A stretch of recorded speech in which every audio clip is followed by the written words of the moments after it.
Battalion 1. We just had a plane crash into Alpha 4 of the World Trade Center. Welcome to Contact 2-3. When you see any movement in there, I want you to hit it. Out. Roger. We're taking fire from roughly building 112, 421 eastbound, red Pontiac G6, near passenger, George Robert. Car standby. Car standby. 50 officer. Trade Center, tower number 1 is on fire. The whole outside of the building, it was just a huge explosion. 33. We're outside the building. 744.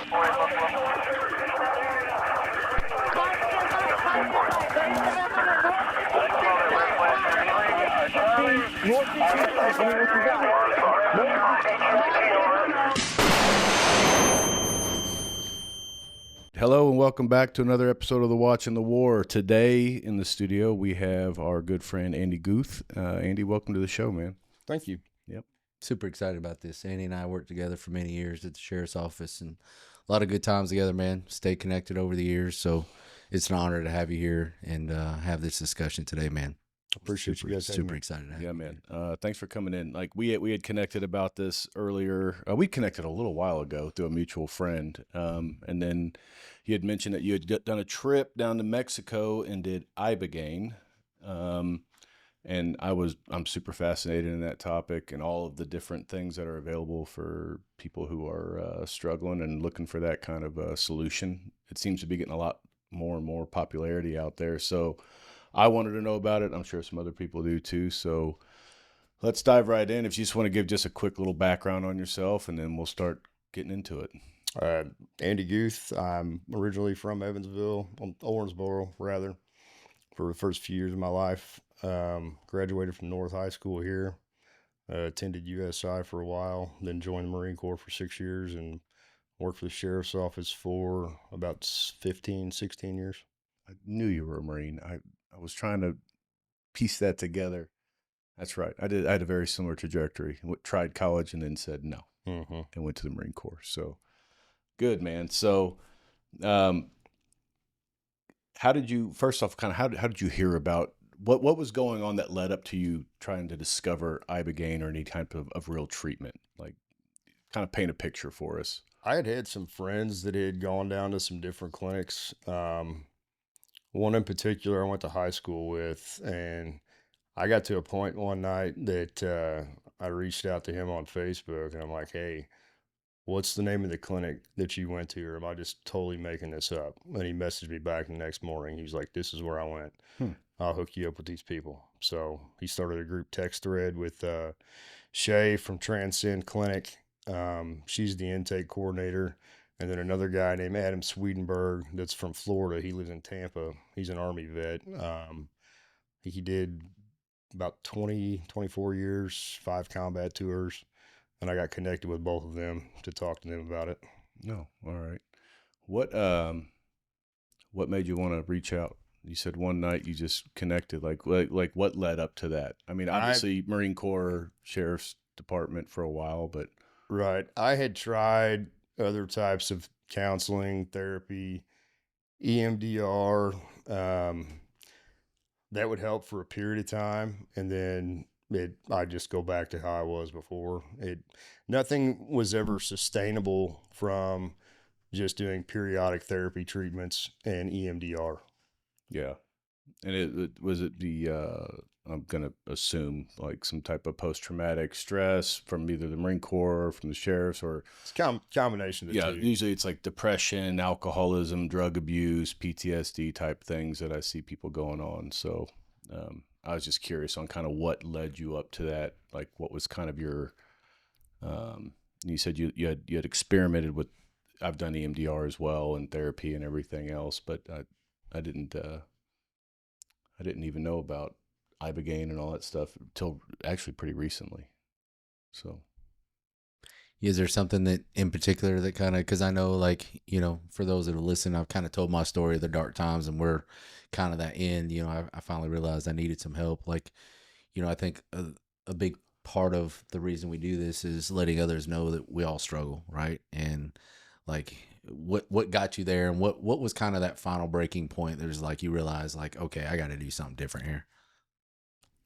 I don't know if there was a single final breaking point other than just years of things compounding on top of one another.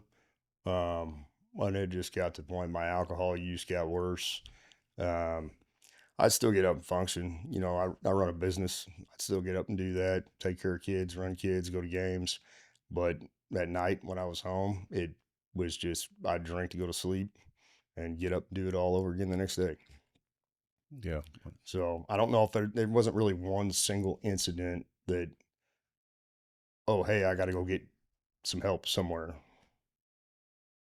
What so let's talk about Mexico. So you contacted AJ and Shay, right? The intake, and then AJ's Adam, not AJ. He's kind of like their veterans rep. He doesn't actually work for them, but they usually tie him in on the back end to talk to veterans about his experience, things like that. The guy I initially reached out to was Curtis.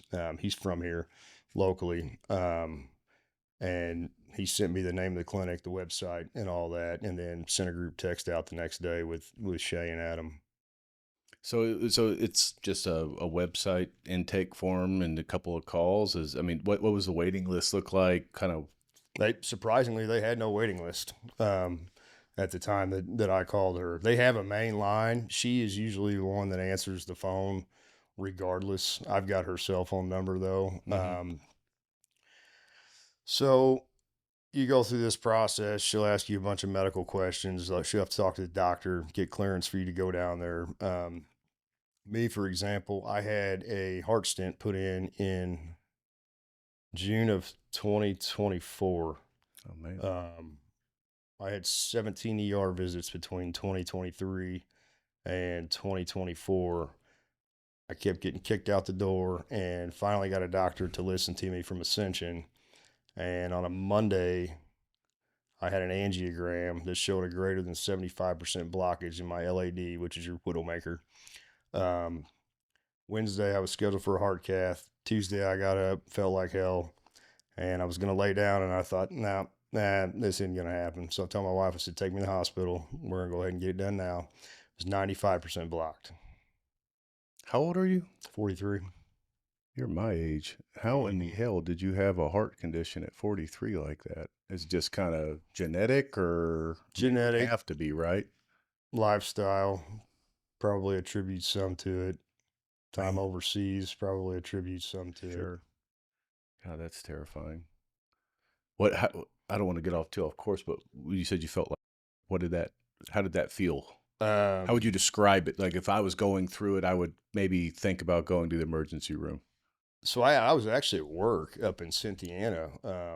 We own a trucking and excavating company, and I pulled over on the side of the road and I had this crushing chest pain, and I started getting like cold sweats and disoriented. And I'm like, something's not right, because I go for like my physical every year, but I'm not a person that's like, oh, I got a runny nose, I'm going to the ER. Yeah. You know? Yeah. So they took me by ambulance and ran a bunch of tests. They're like, okay, you're not having a heart attack. We'll schedule you for your stress test. So I actually, within a year's time, I passed 2 stress tests with a 95% blockage. Wow. And they passed it off as your heart's fine. And I'm like, I'm telling you, it is not okay. Like something is not right. I had a couple incidents. I can't remember what month it was in 2024 or 23.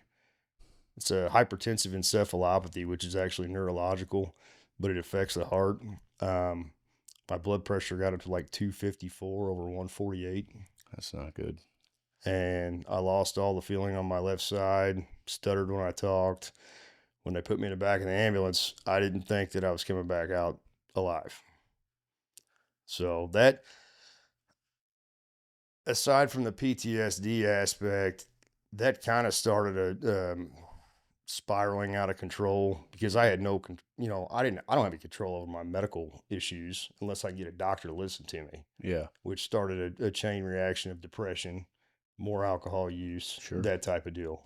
Yeah, it's just an endless cycle at that point. So I think back to your question, was there a single event that might have been something that could have sparked it? Of it like, could have been. you know, I just had to put a heart stent in, and I'm drinking, and my lifestyle is not helping this right now. Right.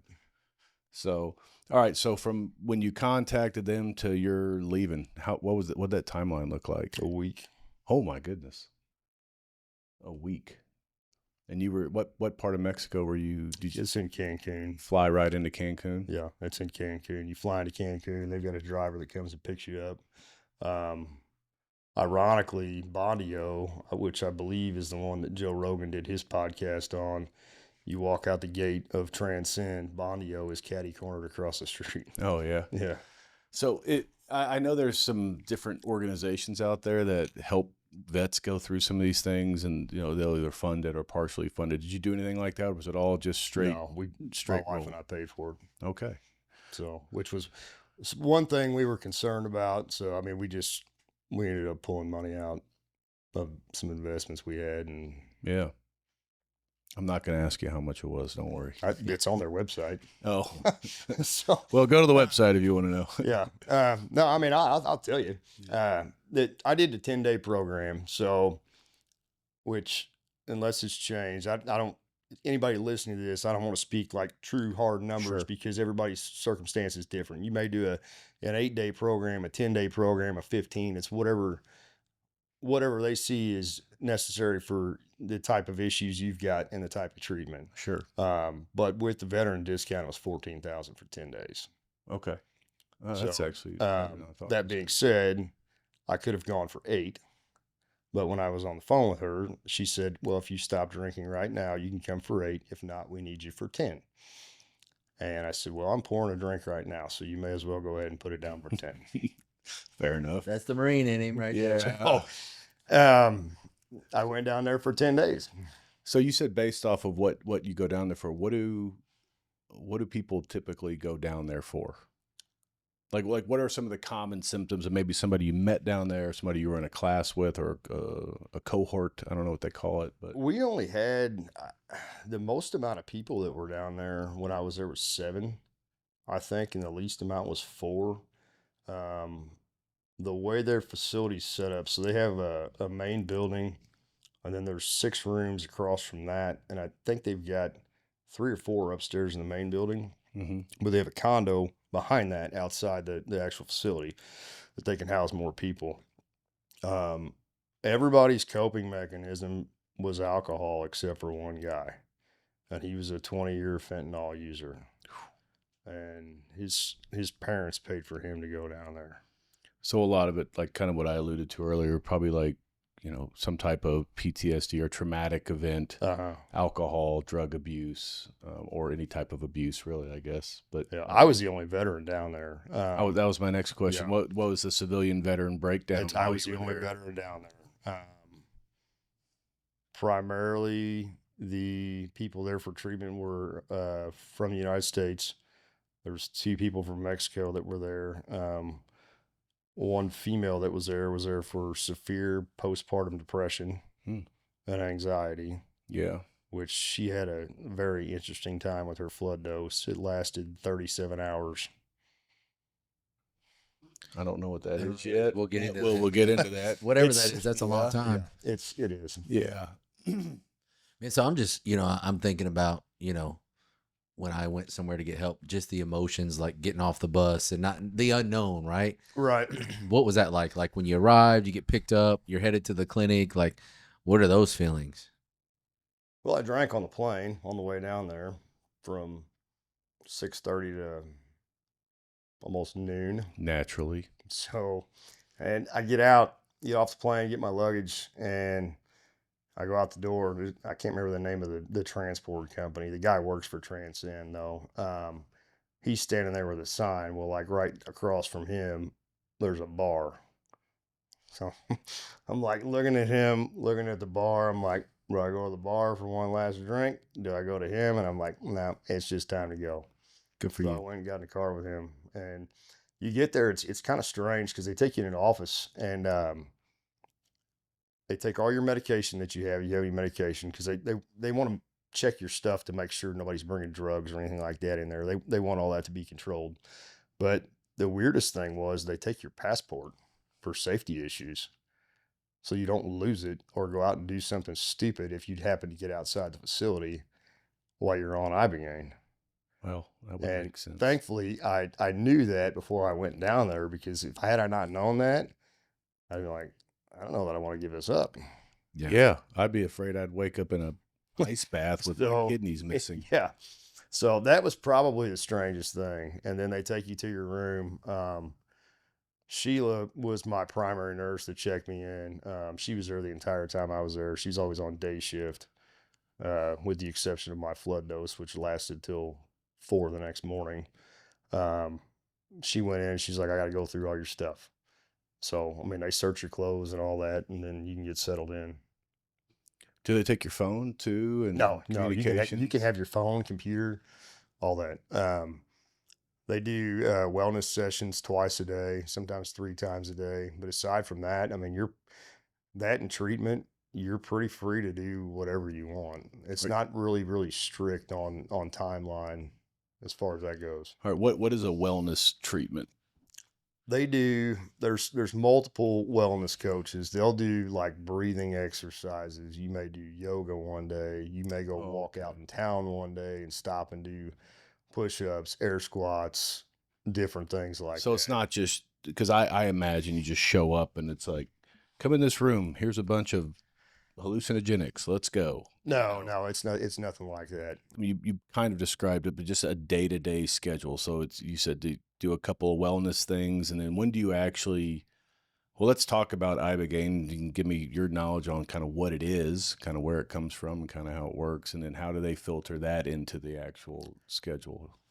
The wellness stuff, I'll back up for a minute. The first 3 days I was there, I was on Valium and Ambien because they wanted to make sure that I wasn't going to detox and have seizures while I was coming off. So they gave that to you. They gave that to me. So they give it to you before you sleep. They give you magnesium as well. So Ibogaine can actually cause QT prolongation in the heart, which causes erratic heart arrhythmias. So you can actually go into cardiac arrest doing this treatment. It seems like you would be pretty vulnerable for that. That's why I had to get clearance for it. Okay. However, I did not tell my cardiologist here that that's what I was going to do. No, I wouldn't. I've since talked to him since I've been back. But they, from a medical standpoint, I had 13 EKGs when I was down there. So they do one before you even do your treatment. You're hooked up to an EKG during your treatment, and then 12 hours after your flood dose, which is the major dose that lasts the longest, they do a repeat EKG 12 hours after that. Oh, so they're monitoring your heart. Oh, absolutely. Throughout all of this. They check your blood pressure like 4 times a day. Man. So it's like a full medical staff on site. I'm assuming doctors, everybody kind of watching your 4 or 5 doctors. I think there's usually 6 nurses per shift. They've got psychologists down there. They've got psychotherapists, probably 6 to 8 wellness coaches. So it's like a 5-star resort though.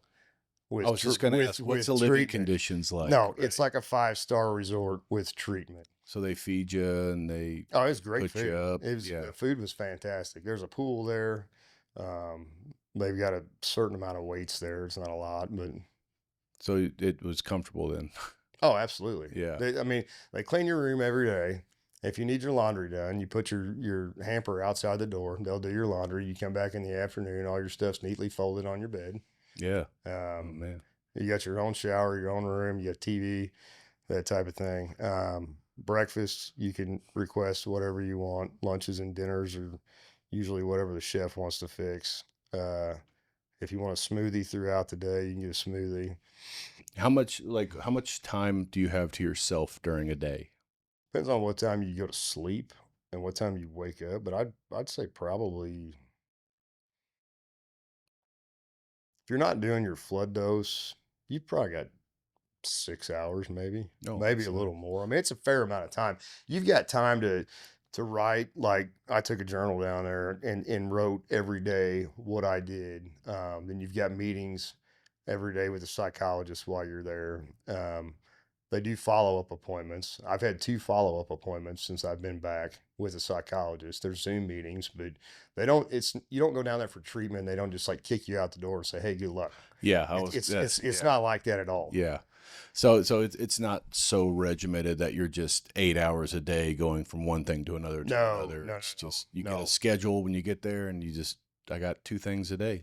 And that's what I've got today. And the wellness stuff you can actually opt out of. I saw a couple people do that. But that's the way I feel about that. You're paying for the treatment. Yeah. You may as well get everything out of it that you can get out of it. Yeah. And you can't go anywhere anyway. Yeah. So Yeah. you might want to find something to do with the people that are down there. Yeah. So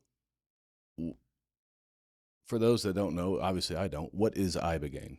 It is the powder from a root from a bush, the Iboga bush in Africa. Okay. And It's a psychedelic. okay. It is, you cannot use it in the United States because it's a Schedule 1 substance. That being said, there has been an executive order signed to accelerate FDA clinical trials for use for psychedelics in the United States. I read about that. Yeah. Yeah. That would be pretty cool if they did that.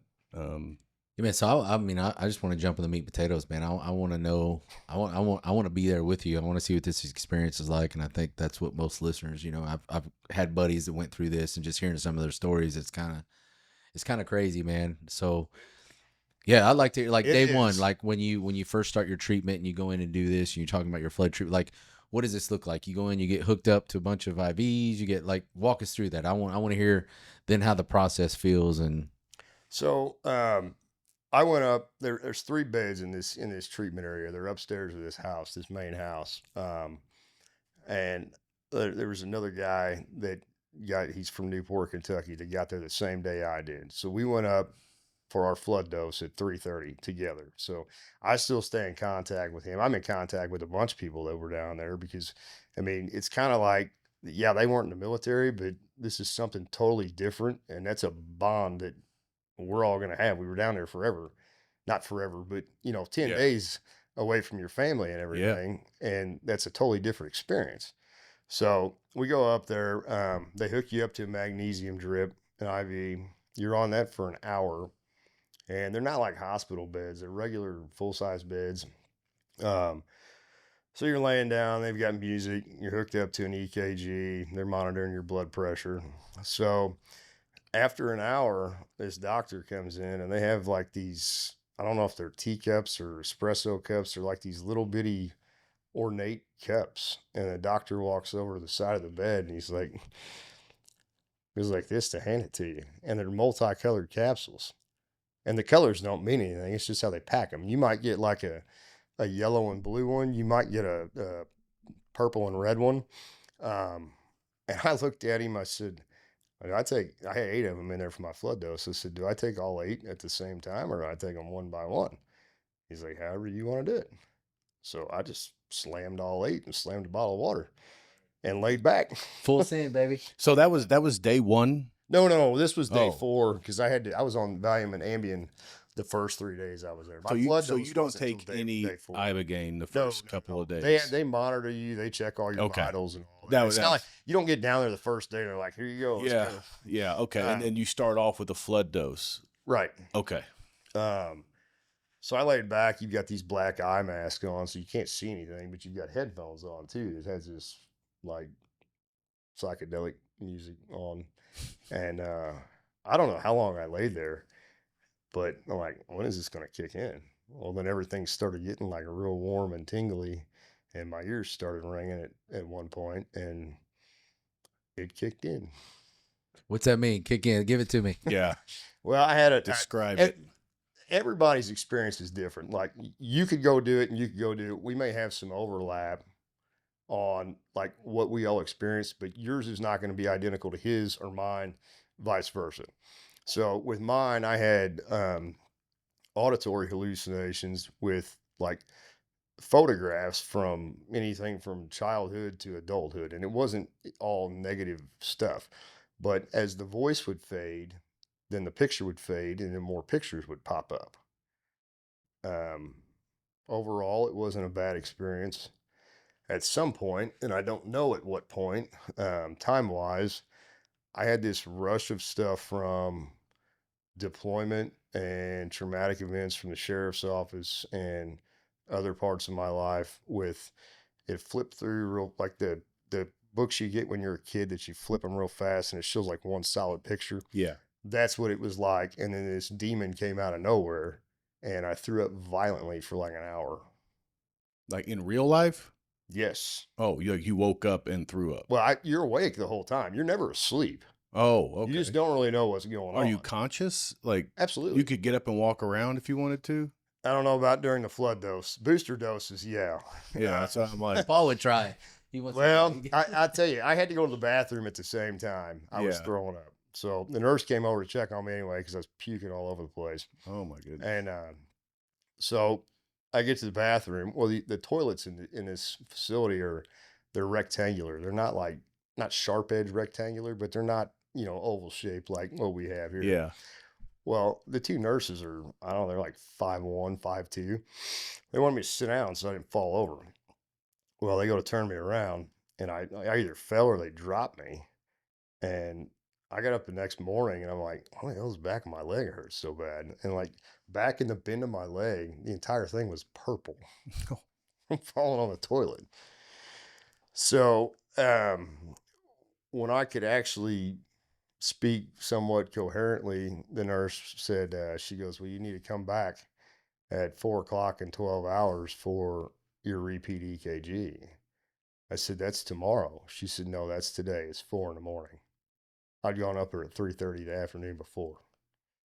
So you lost track of 12 and a half. Yeah, 12 and a half hours. Mm-hmm. Now, so when you said hallucinogenic, right, or hallucinatory, was it still images, or was it like a movie you were watching of flashbacks, or was it just like a combination? It's a combination. A lot of it fades in and out. Yeah, and so was there people talking to you in it, and you were were you interacting, I guess would be my question. Yes. As far as the people talking, though, it's like multiple things going on at one time. So nothing's really clear. You might hear something that's associated with one photo that it's that person's voice, but you can't really understand what they're saying. And then you go on to the next or whatever it may be.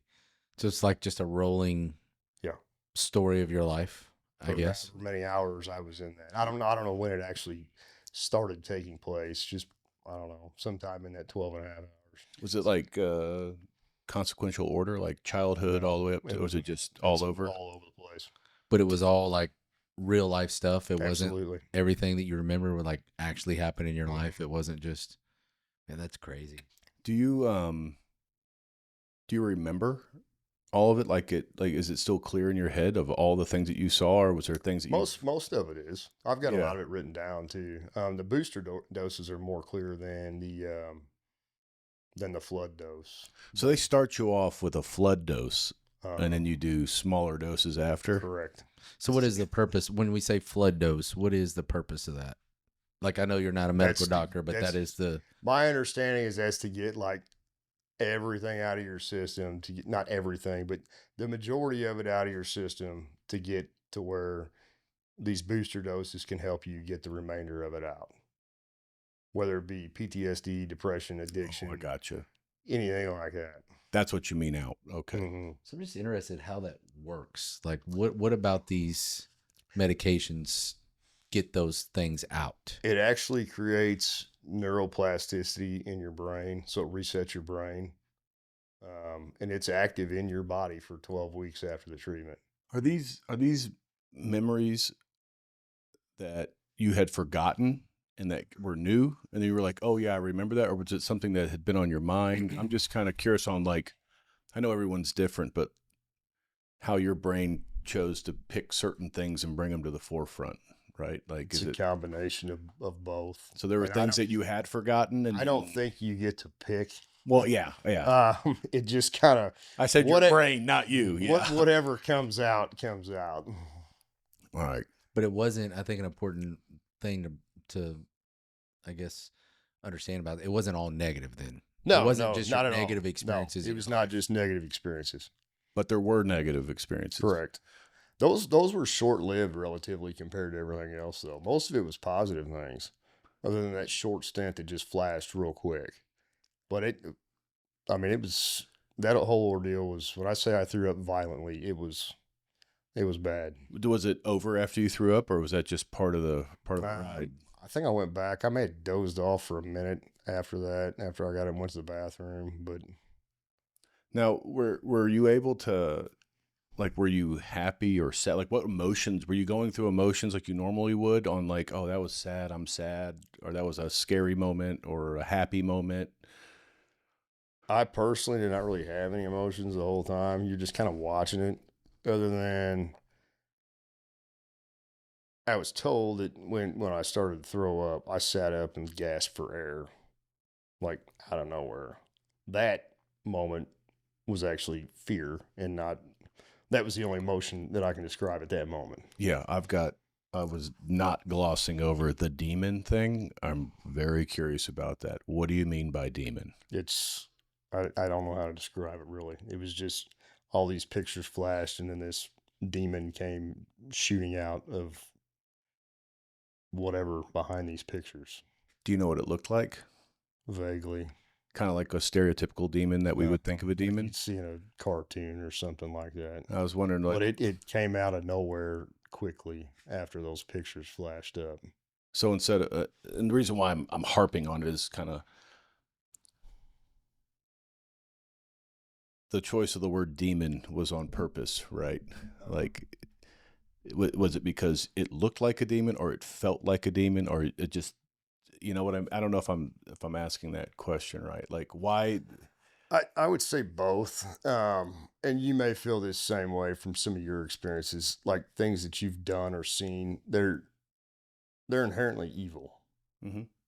And that stays with you.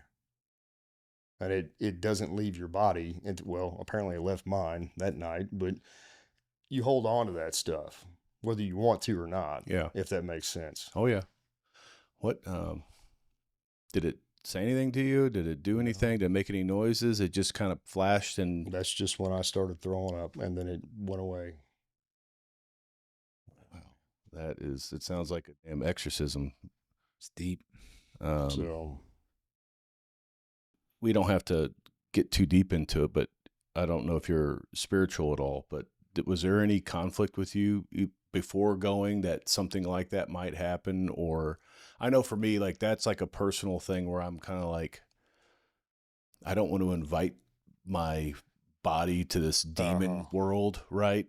And then you're like, yeah, I saw a demon. And I'm like, yep, definitely don't want to do that. I've talked to other people that have that same thought. Yeah. No, I didn't have any conflict with that before I went down. Yeah. I just didn't know if that was a thing that, or man, that's terrifying. So, okay, you throw it violently. How long did it feel like you were doing it? Longer than an hour. Yeah, a couple hours maybe. Yeah. But you were there 13. They finally got me back to my room at 4:30. They had to pretty much carry me back to my room, which is, I'd say, I don't know, good 150, 200 yards from the back door of where the main treatment facility is. So I get back at 4:30, go to bed. 7 o'clock in the morning, I'm wide awake, ready to go. What did you wear during it? Do they have like a gown, or is it like you wear your own clothes? Just wear whatever you wear. I had a t-shirt and shorts on. And were you by yourself, or were you with a group? I know, like ayahuasca, they do group sessions. No, this is a bite. They have, so there's 3 beds upstairs, but they have a divider in between, and there's like a nurse's station up in front, and then they've got all their EKG equipment, blood pressure monitors, and all that you're hooked up to. The doctor's office is back behind another door, I believe. So they can sit there and monitor you, that type of deal. So the guy from Newport that I was with, he was like basically the last bed down from me. And I think his flood dose only lasted like 10 hours maybe. Man. So what about like the next morning? You said you went back at 4, you were up by 07. Like, how did you feel? Like, I felt great. I was ready to go. I got up, took a shower, and went and got some coffee. Like, no, you didn't feel like no kind of hungover feeling or depressed, or what were your emotions like? Did you feel like you know, that kind of feeling like you got something off your chest, or was it, how did it feel? I felt a lot lighter. Like 22 years worth of stuff I've been carrying around, it's just built up over time from the Marine Corps and the sheriff's office that I've held on to. It's like it's gone. Um, you know, I called some people on the phone and they're like, "Are you okay?" I'm like, "Yeah, why?" And they're like, "You're awful calm." I'm like, "Am I not supposed to be?" Like, we've never heard you like this, or you know, I'm like, "No, I'm great." Man, So, what a great feeling that has to um, be. Oh, it has actually lowered my blood pressure, believe it or not. I don't take any blood pressure medication again. I was still on my blood pressure medication when I got back, and my blood pressure was running like mid 80s over mid 50s. So I called my nurse practitioner and she's like, "Well, try getting off of it." And I talked to my cardiologist. They said, "You can get off of it or cut it back to half a pill." So Just getting that stuff off your chest, man. It's you know, it's all that stress is gone. it's stress and trauma, man. It will just weigh on you. Like you said, I think it's, you know, you carry stuff around that you think you don't anymore, but it's there, Yeah. right, until you finally deal with it, for sure. And like we've talked about before, you know, guys suppress this stuff. No, I don't want to talk to anybody. I don't need to talk to anybody. I'm going to be the hard ass or whatever. Nobody can tell me anything. That's not factual. No, it's no. not. You can only sustain that for so long, and you Yeah. will hit a breaking point. So waking up at 7, ready to go, were you freaked out about what happened the night before? Were you, I mean, I feel like, you know, if I saw a demon and started throwing up, I'd be very scared to go do it again. I mean, were you just like, whatever, let's go? I went and got some coffee and started writing, actually, about that whole experience. Now, you're talking about freaked out to do it again.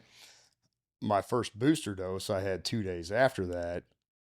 I was a little nervous because I'm Sure. like, okay, is this going to be the same as the last time? But it wasn't nearly as invasive. Those you could actually get up after 2 hours if you're okay to walk and all that.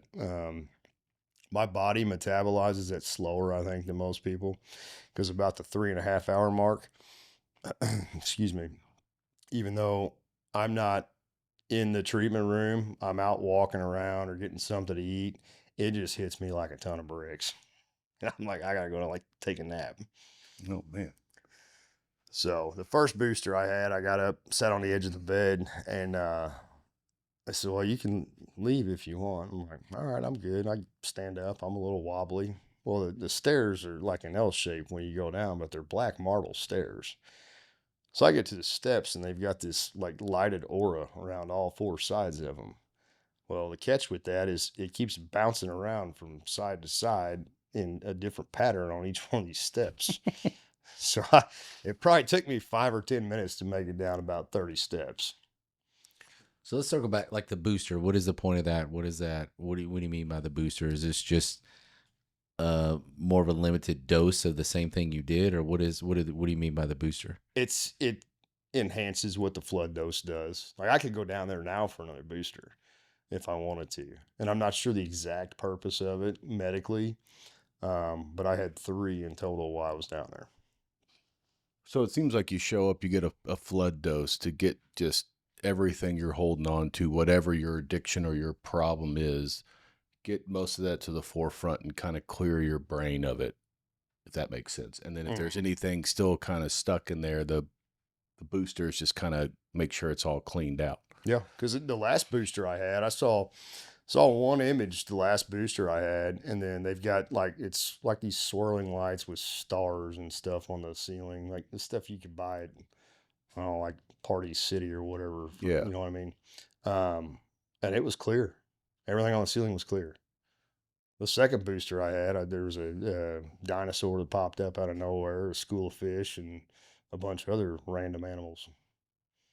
Do they like video you while you're No. doing it, or do they give you any feedback about like, hey, you were saying this or you were doing that? Is there any like after action review or anything? No. Like that? If you need to talk to the doctor, you can talk to the doctor. They've got doctors on day shift and on night shift, but psychologists usually talk to you about that. The wellness instructors will talk to you if you need help with that, because the majority of them have done Ibogaine or ayahuasca or psilocybin mushrooms. I mean, Yeah.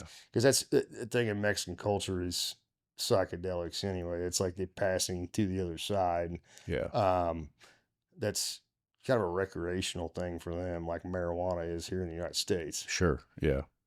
So, Man. Tell me about this lady who had a 35-hour booster. What was this story you I was said? 37. Or 37-hour flood. She was there for postpartum depression and anxiety and something else. She's super nice. But she went and did her flood dose, and we watched her walk around for like a half a day. They finally got her back to her room about the 24-hour mark, just so she could rest in her own room. But for about 12 to 14 hours, we watched her walk laps around the facility. She'd walk laps and go sit by the pool, walk laps and go sit by the pool. It's like nobody really talked to her for almost 2 days. Is there a risk that, I mean, is there anybody that has done this and just gone completely crazy or just doesn't get out of it? Or is there any like horror stories about that? Or Not that I'm aware of. I'm just trying to think of like some of the side effects or risks of doing this. That there's been anybody that has actually gone into cardiac arrest that's done it. Like I said, it can cause cardiac arrest, but I don't know all the things that I've read, unless I've missed something or it just hasn't been published. Nobody has gone into cardiac arrest. Do most people throw up? No. Oh, I would definitely throw up. 100%. So what, I mean, man, what a crazy, just trying to think about, the demon thing keeps coming to me. It's like thinking about, is that all the, I guess, the demons that we bury inside of ourselves? Is it leaving, or is it a more of a spiritual thing? Is it what, there's a lot to that, man. That's, so you get through your last booster, right? How are you feeling now after you go through those boosters? Like the time when you arrived to when you went through those boosters, like, how do you feel? What is your, are you happy? Are you numb? What does it feel like? No, I'm a lot happier. I'm a lot calmer than what I was before I went down there, and I don't hold all that stress. So when I get up in the morning, now, before my heart rate used to be elevated when I get up in the morning, like I'd get up and I'd think about, okay, I got to do X, Y, Z. Like as soon as I get up, then I got all this to do for the day. Well, then my heart rate would go up. It doesn't do that now. There's a lot less, not that I don't have any stressors now, but I don't react to them the way that I did before. It's like I got to get all this stuff done in one day. Plus I'm thinking about all this stuff from my past that's non-existent now. Why do you think that is? I mean, what about the treatment does that? It resets your brain.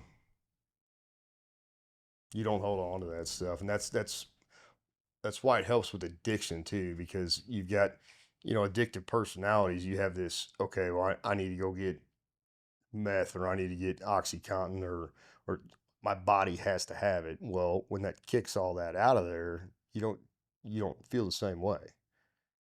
And I know guys that have gone through it for addiction, and they're like, I don't want anything to do with that at all. Yeah, that was one of the biggest things that my buddy said, is like he struggled with alcohol, right? He's like, I have no desire now. He said, I came back and I don't even think about it. And it's not like I can't be around it because I'm afraid of it. He's like, I just don't even, I don't care about it anymore. It was kind of like it just cut it off immediately. Right. Did you notice that while you were doing it? Were you having any like withdrawals or cravings for alcohol while you were there? No, I stayed busy enough. I didn't even think about it. And after my flood dose, I'm like, okay. I mean, I used to drink every night just so I go to sleep. And Yeah. no. Been there. Yeah. Man. So you did 3 more booster doses after that, and then they kind of determine like, hey, I mean, do they kind of say, hey, you're good? Or is it kind of, hey, I feel like I've done it? Or is there a chance to stay longer? Or kind of like, how do they weigh out whether you need to do it more or less? Or is it just, this is what you signed up for? I don't know if you could stay. I'm sure there's a way you could prolong your treatment, but only if it's medically necessary. There's always an option to go down for other boosters. The one thing Transcend does not do is 5-MeO DMT, which other clinics do, which they call the toad. You smoke poison from a poisonous toad. That's DMT, right? That's like the alien stuff. Yeah, it's 5-MeO DMT. Yeah. They don't do that because there is no proven long-term medical benefit for that. I think this is the one I heard about where like they'll put like the four of us in a room. We'll all take it and we'll lay down or in different rooms, but at the same time, and we'll start talking to aliens. And then we wake up and we can share stories with each other, having never talked to each other about it before. Now that's scary as hell. No, that's DMT, right? Yeah. No, that's a bridge too far. But yeah, like there's a difference between like having fun and healing, right? Where I think Absolutely. yeah. So you get through this and you're able to talk to your wife and family back home. And did your wife have any concerns with you going, any reservations or just worry or anything? I think the heart stuff she didn't really express it a whole lot. Then when I first got back, it was one of those things. She was used to me being a certain way for so long. She was kind of just like waiting for the other shoe to drop. Like, Oh, sure. okay, when's he gonna go back to the person he was before? Yeah. That sounds familiar. Yeah. So speaking of that, how long ago did you do this treatment? That was probably a good key thing we forgot to say earlier. I left on June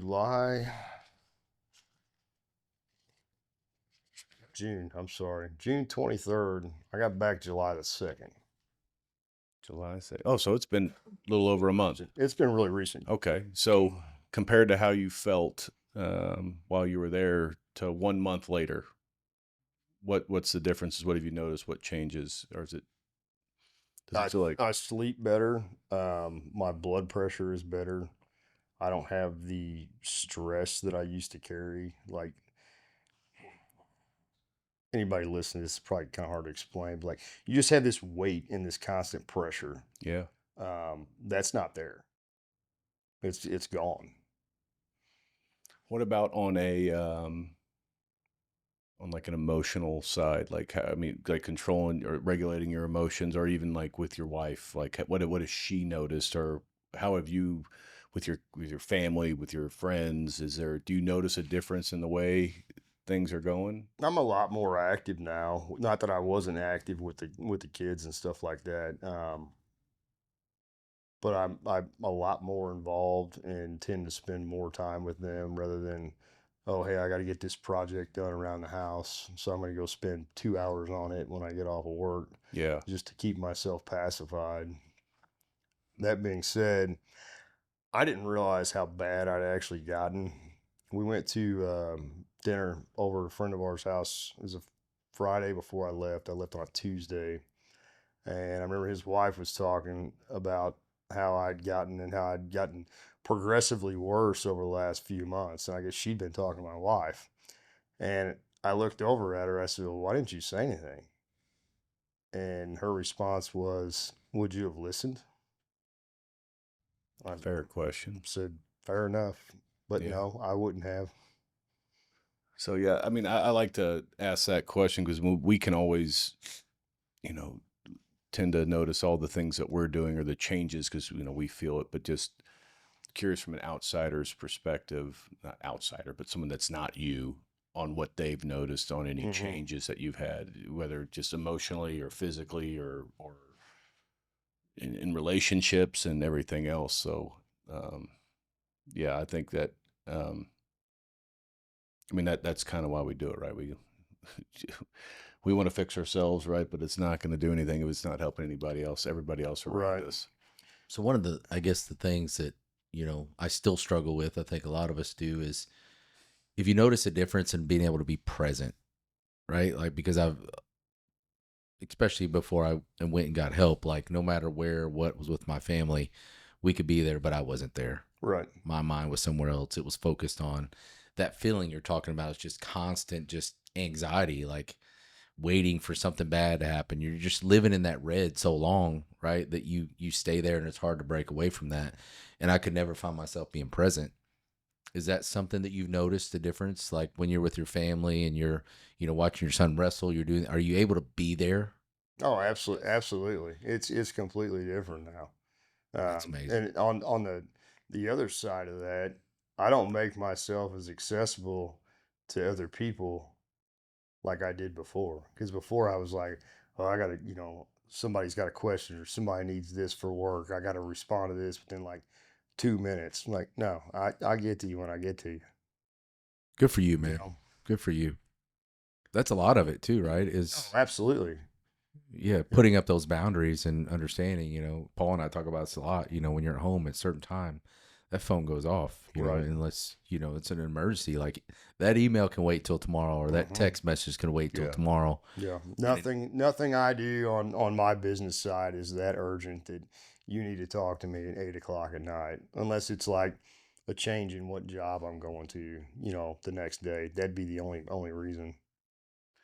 What about I was always curious because when I had gone through a program while I was still active duty, they offered this thing, and I want to say it was called a ganglion block. I could be off, but it's a small shot that kind of, and I'm going to screw this up, but it kind of helps regulate your nervous system and keeps you from being, I guess, overly aggressive or angry, not as fast. Right. I think, right? So don't quote me. I was always, and I know it doesn't work like this, but I was always like, well, I don't want to have something keep me from being violent if I have to be violent, right? And everybody that does these treatments, they all come back and like everybody's just like, it's like they visited a different planet and they're all just super chill and very like, yeah, everything's going great. And I'm just like, do you still have the edge if you need it? Kind of thing. I don't know. Like that's still there. I think. I mean, I still work out 3 or 4 days a week at minimum.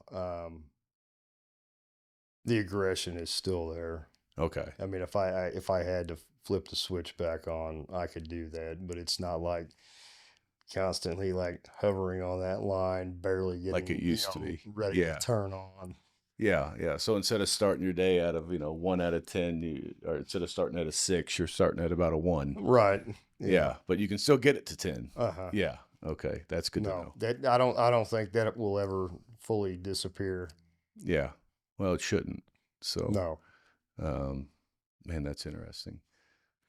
So what is this? I mean, after going through this completely, is this something that you would recommend to people that are struggling? And we talk about all the time is we talk about our experiences from our career, right? But trauma's trauma, right? You were there with a lot of people that weren't in the military, weren't in law enforcement, right? But we understand that trauma's trauma. So going through this process, is this something that you would, recommend to your buddies and say that it was life-changing for you? Oh, 100%. And I have no issues with talking to anybody about it. I went to a 4th of July party down at the Newburgh Riverfront that a buddy of mine hosted. And I didn't make it in the door for like 2.5 hours to eat because all these people knew where I went and they had questions. Some of them were resident doctors, some of them were friends, family. And they're like, well, if you don't want to answer this, don't answer it. I'm like, I'll answer whatever you want to know. Like, I had somebody ask me, they were trying to think how it was directed. It was, aren't you embarrassed that you're going down there? Or it's phrased some way like that. Now, like, no, the embarrassment would be that I don't recognize that I need to go get help. And my entire life falls apart and I burn everything to the ground. That's the embarrassing thing. Yeah. Yeah. Great. Yeah. Answer. It takes a lot stronger person to realize, hey, I got to do something different. Yeah. Yeah. So I've heard some people talk, and I don't know if it was Ibogaine, but it was one of the treatments. And the guy was saying that he does not recommend it for just anyone. Like you need to be at like a breaking point in your life of like, it's this or I'm going to die. Now, would you put that Ibogaine in that category, or just like for people who are just kind of curious, is it something for them, or should you have a little bit more at stake where you're like, I've got some actual real problems and this is not for fun? Does that make sense? It's not a recreational thing. Yeah. I mean, unless you've got a serious addiction or a large amount of trauma that you need to take care of. It's something that you're dealing with day in and day out that you just can't get rid of. I don't think it's like, hey, I'm gonna go down to Mexico and spend this amount of money for a week just so I can get high. Yeah. Because and the thing with that, yes, it's a psychedelic, but you can't get it anywhere other than Africa. Yeah. It's not like you're gonna go to your street dealer and be like, hey, I need some Iboga. Yeah. That doesn't exist. But I just mean like for Just your normal. yeah, you're life just stressor, normal right? life stressor guy that's out there that's like, man, I think I need to do that. Like, would you recommend it for somebody unless if they were just curious or if it seems like it's like, look, you need to have a little bit more of an issue and a reason instead of just, well, I'll try that out. I would agree with that. I'm not a psychologist though. Everybody's circumstance is different. True. I mean, if you really are struggling to cope with day-to-day life and having, familial issues and issues with friends and things like that, then yes. If it's just like you had a shitty day at work and you come home, you're like, well, I'm not going back to work tomorrow. That's not the reason to go down there. Yeah, I mean, the society that we live in today, everybody wants to just have the easy pill for everything, right? So I could There's just not an see, easy pill. I could just see that being abused, and and then So, man, that I keep going back to this demon in my head. It's like freaking me out now. Like I don't know how you're just so chill about that. It's done and over. Yeah, I guess so. Yeah. Have you had any like dreams or anything that's kind of came back from those experiences? No. And that's just crazy. And I sleep a lot better now too. I mean, I have an easier time going to sleep. I feel more rested. But some of that's probably just getting rid of the alcohol too, right? I mean, getting that cleaned out of your system. The lifestyle change helps with the fear. I mean, you go to sleep if you've been drinking, you're not getting restful sleep. You're burning off the alcohol that's in your system. Right. Yeah.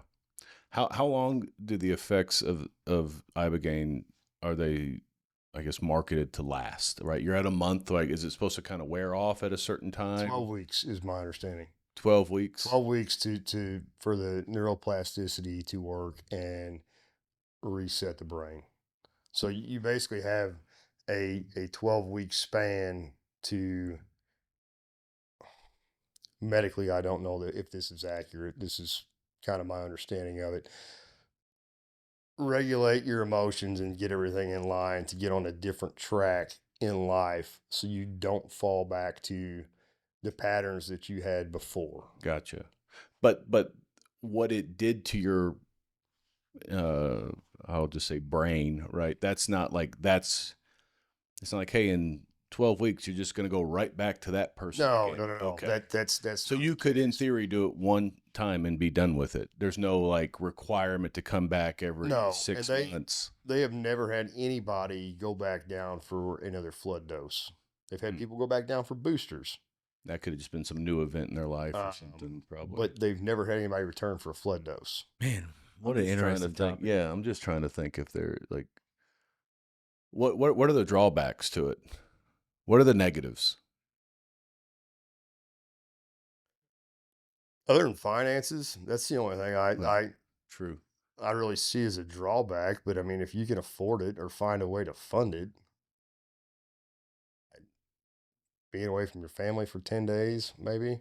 Yeah. But I mean, to me, that's not a drawback if you're gone for 10 days and then you come back home and you're more present in everybody's life if you get your stuff fixed.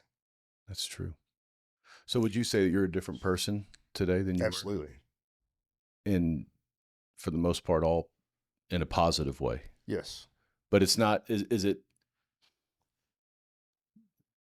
I'm trying to think of how to phrase this. You're not a completely different person necessarily where you don't know who you were, right? Where it's just changed your whole brain function and you're just this happy-go-lucky, no stress kind of guy now, but you still recognize that, yes, I know who I was, I know where I'm at now, and I'm happy where I'm at now. I don't know if that makes sense. I've got all the memories and stuff are still there that from past experiences. It doesn't trigger anything when they come up.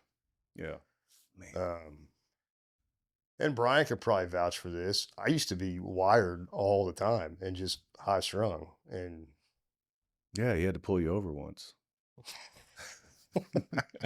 Quite the story. Man, I'm trying to think of that. We can edit this part out. I'm just talking now. I'm trying. I don't know if there's like, I don't see a drawback to doing this, right? Other than, like you said, finances and being away for a little while, but still, like, would this be something you say anybody with any type of trauma or stress related trauma or anxiety, and it doesn't necessarily have to be, you know, like combat or anything like that. Somebody no, that's I mean, just trauma's struggling. trauma. It Yeah. doesn't have to be combat related trauma or Yeah. trauma from law enforcement or EMS service or anything like that. But I mean, it could even be drug addiction. I've talked to people since I got back that I know have been drug addicts before and they still struggle with staying sober. And I've talked to them. Is there? I'm sure some of them probably relapse, but is like, have you had a drink since you've been back? Socially, yes. Okay, yeah, but you're not. But I can control it now. It's not to the point where, okay, I've got to have this now to de-stress and relax to get to a point to where I can sleep every night. I gotcha. Yeah, that makes sense actually. I just, you know, I'm trying not to make it sound like just this miracle drug that just you're all of a sudden all your addictions are cured and you're great and you're happy no matter what, right? Like, right. Everybody's got their own experience, and if you have the funds and the time, would you recommend people that are having problems go to it? Absolutely. Yeah. I mean, they've got to be willing to put the work in themselves as well. I mean, you can't just go down there and pop some capsules and be, okay, I'm going to be great the rest of my life now. Like there's work involved with Solid it. point. Yeah. Cause you mentioned you journaled, you did some Yes. of the wellness things. What were some other things you were doing to either kind of stay busy and not just sit and watch TV and wait for the next treatment? I talked to a lot of the other people that were down there. I've got 4 or 5 people's numbers from down there that I still stay in contact with. That's cool. And that was, you know, kind of a thing we talked about, like, hey, we're all going to leave here at some point. And, you know, if you need something or I need something or, you know, you're struggling, reach out because we've all been down here and done this experience together. Yeah. And strangely enough, 2 of these guys live relatively close. One's in Nashville, one's in Newport, Kentucky. Have you ever heard of anyone having like a bad trip or a bad experience with it that just, I mean, you hear about this stuff all the time with other types of drugs that are hallucinogenics. Like someone that's went in there and it's just scared them so bad that they're just gone. Like, I mean, I'm sure it's probably a possibility depending on what people see. Not from Ibogaine. Not from Ibogaine. I mean, you get into like maybe, but acid, LSD. Yeah, I'm not saying it can't happen, but sure, you know, acid and LSD, those are not naturally occurring compounds. It's man-made. It's made in a lab. True. So, but no, I've never heard or read about anybody having a bad trip from Ibogaine. And my understanding from guys that have done mushrooms, Ibogaine is completely different from mushrooms. It's a lot stronger and more invasive. Do you plan on going back? Or do you feel, I mean, it's only been a month to be fair, but do you think that it's something you'll have to revisit to do the whole thing over again? Like, would they allow you to do what is that called, a flood dose again? Or is it? I'm sure they would. I don't think I'll ever require that. They've never had anybody go back down for another flood dose, just a booster. And if I get to the point where I think I need another booster, then, you know, I'll get it priced out and go down for another booster. I'm more likely to go down there and just visit the people that work there because they're that great. Just to pop in and say hi. Yeah. I think important part just to mention that you already said though is like you went there, you got the treatment, but you still got to put in the work, right? You still, when you come home, you still got to make those decisions, right? You still got to understand, like, I don't want to go back where that was. So I have to make better decisions, right? I'm not going to hang out in the bars. I'm not answering my phone at 10 o'clock at night. I'm not doing the things, right? And actually putting an effort to make those changes. Because Yeah. like Paul said, it's not you just don't take it. Now all of a sudden my life, you know, is great. I don't have to worry about finances or stress or life, Yeah. right? Yeah. Life still is life, Absolutely not the case. right? But it just helps you, I guess, deal with those stressors a little bit more. Uh-huh. Man. Yeah, I think it's really interesting just talking about like the neuroplasticity and the, you know, how that weight that you talk about, like, it's like I feel what you're saying. Like I know what you're saying without Right. having words to describe it. Yeah. How do Right. you describe it? Yeah, Because I know exactly, but I can't put it in words. exactly. But It's just a feeling you wake up with first thing in the morning. You're like heavy. Right? yeah, And it's just that feeling like yeah. you're in the red and the sun's not even up yet. Like Yeah. you're already in the red. But you know, it just how you, and some of that is conscious, some of it's subconscious, right? Where it's these things in our life and things that we've done and seen and trauma and everything else, anxiety and stress that all just kind of, they make these connections in our brains that we've either stuffed down or ignored for years and years, but they're still there. And how this seems to almost just kind of open the faucet and dump all of that and then make new connections that are more positive. Would that be an accurate way to describe it? Absolutely. Okay. Is that kind of how you feel? Is like some of that weight off your shoulders, like, oh man. It's like all of it's gone, not some of it, just all of it's gone. And that's not to say that there's not going to be some stressor that comes up later that Sure. I have to deal with. But after the wellness classes and things down there, and after having this treatment, I feel like I'm better equipped to cope with it Yeah. than what I was before. Because I mean, you go to some of these counselors, you know, here in town for talk about issues or EMDR. You got a set amount of time, say half hour, an hour, or whatever. And okay, well, we'll talk about the rest of this in the next session. And then Yeah. you're still dealing with it for 2 weeks. Yeah. You never get it resolved. Yeah, you kind of go in and stir the pot, and then like, Uh-huh. hey, see you. See you in 2 weeks. No, I like what you said about how you, when you come back from there, you kind of build in mechanisms and you're more capable of dealing with the everyday stressors in life, right? But I guess what I'd be curious if, you know, the next time you have a stressful event, if it's almost like you're reliant on that to be able to solve it, or you know, does that make sense? Like, oh, there's this new trauma in my life, and I can't deal with it, so I have to go back and get another booster. I got to just keep going back to get boosters every time, but it doesn't seem like that. No. Like I a don't think dependency that's the on it to case. be able to handle things rather than this equips you to handle it a little bit better. And there's still going to be some problems, but you're a little better off. Yeah. You know, so I have another buddy here in town that did something similar. I think we both probably know him, and it's almost identical. He described it as basically when he came back, it's not that he didn't care, but it was just like whatever, right? Yeah. Like things didn't get to him like they used to. He was always like living in that red, or almost like living in a paranoid state, right? Where he was always on edge, and now he's just like, I just don't care. I'm happy. Like I don't care. Like what the day brings, Right. tomorrow will come. It's fine, and just And if having- it's not something that's going to kill you or financially break you, it may bother you, but there's really no point in getting that worked up over much of anything, Yeah. in my opinion. now Right. that's not the old That Andy wasn't I that know. wasn't the old opinion. Yeah, but the Tasmanian devil Andy that I knew was always worked up, right? So good for you, man. I'm super happy that you found that and that you have some peace. I truly am happy for you for that, man, and I wish you the best for it. And you know, I think it'd be pretty cool maybe in a year or 6 months, bring you back like, hey, Yeah. what's changed? Like, That's how does what it I feel? wanted, You know? yeah. I want to do a follow on. Yeah, just a little follow up on it, and I'll definitely be doing my own research in this. I want to learn more about it, but it's super interesting.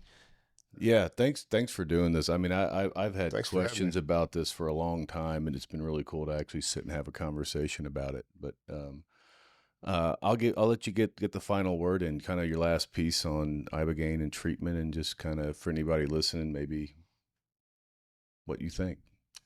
Transcend Clinic is where I went, and so if anybody wants to check into their facility, they can call. We'll put it in the show notes. If you just want to give a closing on like them and what it did for you, and if you recommend it, and then we'll close out. Okay. Yeah. Like I said, Transcend Clinic. I highly recommend them. The staff is great. And if anybody has any questions, they can get a hold of me through my email. It's simplifyrs@gmail.com. Or if they need questions answered from the clinic, they can contact the clinic. Awesome, man. Well, thanks again for coming on, man. I really enjoyed this. It was Thank you. fascinating. Good for you, man. It takes courage to stand up. You know, people don't. It's much harder to come and stand in front of people and say, "Yeah, I was struggling," but I noticed it and I got help. So I just applaud you. hope, even if this helps one person coming on here or me talking about it, then It's worth it. it's worth it to me. I hope it reaches many more people than that, though. Hell, there's guys, all three of us know, they could probably benefit from something like this. They just won't admit it. Yeah. 100%. Yeah. Andy, appreciate you, bro. Thank Yeah. you. Thank you, Yeah, man. thanks Thanks again. for all your service, dude. Thanks. Seriously. Yep. And thanks again for watching another episode of the Watching the War.